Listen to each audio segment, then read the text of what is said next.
جب سلطان صلاح الدین ایوبی رحمۃ اللہ علیہ بیت المقدس کی آزادی کے لیے سرگرم تھے تو ان کی کامیابی کے پیچھے صرف تلوار نہیں بلکہ ایک طاقتور خفیہ نظام بھی تھا۔ اس نظام کا سربراہ ایسا شخص تھا جسے دشمن بھی تسلیم کرنے پر مجبور ہو گیا، یہاں تک کہ بعض یہودی اور صلیبی مورخین لکھتے ہیں کہ اگر وہ شخص نہ ہوتا تو صلاح الدین ایوبی رحمۃ اللہ علیہ کبھی اتنی بڑی کامیابی حاصل نہ کر پاتے۔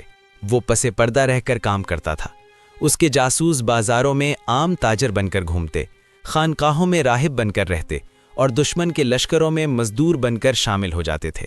ہر خبر اور ہر منصوبہ پہلے اسی راہب تک پہنچتا تھا۔ ایک مرتبہ صلیبی لشکر نے رات کے وقت خفیہ حملے کا منصوبہ بنایا، مگر صلاح الدین ایوبی رحمۃ اللہ علیہ کو اس کی بروقت خبر مل گئی۔ جب دشمن پہنچا تو مسلمان فوج پہلے ہی تیار تھی۔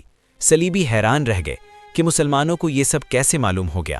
مسلمان مال و دولت کے خواہش مند نہیں تھے، بلکہ امت کی کامیابی ہی ان کا مقصد تھا۔ اگر آپ کو یہ ویڈیو پسند آئی ہو تو کامنٹ میں اللہ اکبر لکھیں اور شیئر کریں۔